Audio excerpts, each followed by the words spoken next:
Estávamos em 2019 e eu recebo um contacto de uns clientes compradores que queriam ir ver um T4 na Alta de Lisboa. Marquei a visita, fui lá com eles, tentei perceber o que é que eles procuravam em específico, não é? Porque eles ao telefone foram um bocadinho vagos. Percebi que também tinham uma casa para vender, mas que ainda não tinham tomado a decisão se iam vender ou se iam arrendar. Porque o valor que tinham a pagar ao banco já era residual, pronto, ia depender um bocadinho dos valores que lhes fossem apresentados para um novo empréstimo. Portanto, fiz essa primeira visita, eles não avançaram porque acharam, não gostaram da distribuição da casa.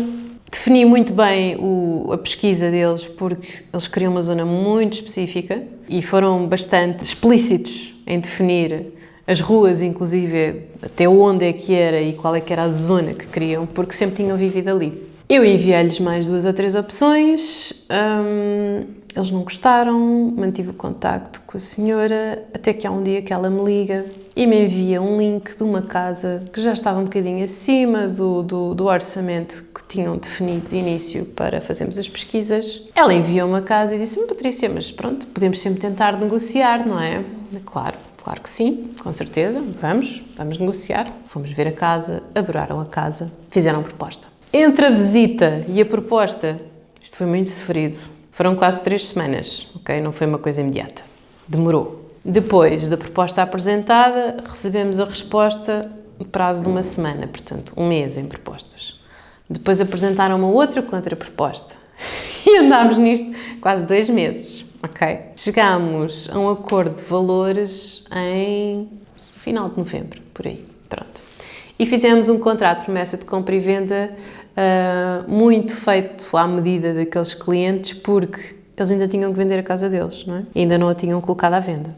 Portanto, fizemos um contrato de promessa de compra e venda com um prazo para escritura até 6 meses, que era o tempo que tínhamos estipulado para se vender a casa. Eu entrei em ação, apresentei o estudo de mercado, definimos valores, eles quiseram colocar a casa acima dos valores apresentados, tudo bem. E eu, pronto, estava ali com algum receio de estar também ter a casa muito tempo no mercado por um valor acima do que era o expectável de venda, não é? Porque estávamos com um prazo já a decorrer em contrarrelógio. Pronto, colocámos a casa à venda, combinei com eles que passado 1 mês fazíamos a análise de tudo o que se tinha passado nesse mês para ver se o preço precisava de uma revisão ou não. E assim foi. No final de dezembro fizemos uma revisão a preço.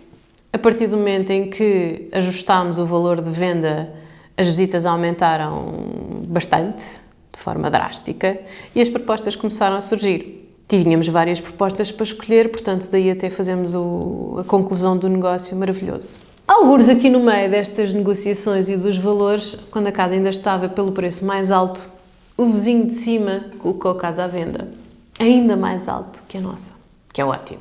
Ela ligou-me preocupadíssima: ai, Patrícia, e agora o vizinho de cima meteu a casa à venda e a casa dele está em melhor estado que a minha, porque ele não vive lá e mandou já arranjar uma data de coisas que eu não arranjei, e agora isto não é pior para nós, uma vez que nós temos a casa à venda e ele tem um valor mais alto. Não, é exatamente o oposto. Se ele está a colocar a casa por mais 20.000 euros, para nós é ótimo, vai-nos ajudar a vender a casa.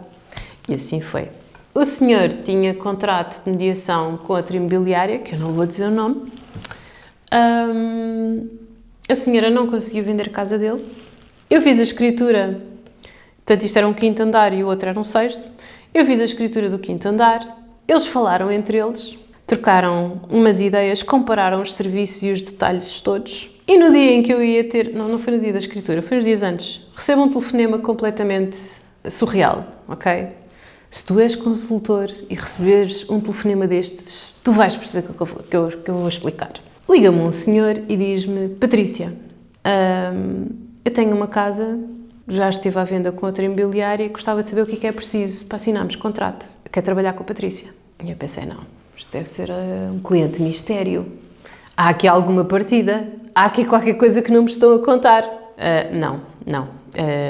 Era real, ok? Portanto, ele falou com a vizinha de baixo, ela estava encantada, super satisfeita com a forma como todo o processo decorreu, falou-lhe maravilhas E ele ligou-me e pediu-me para vender a casa dele.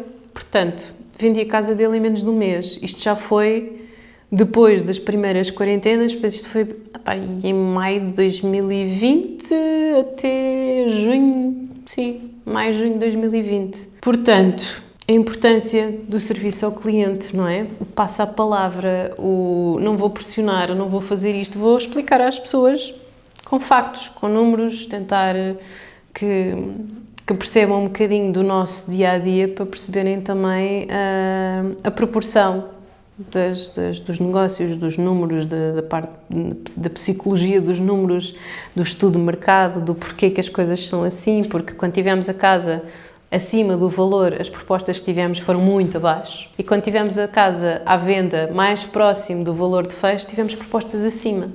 Ao contrário do, vamos colocar ligeiramente acima para depois negociar.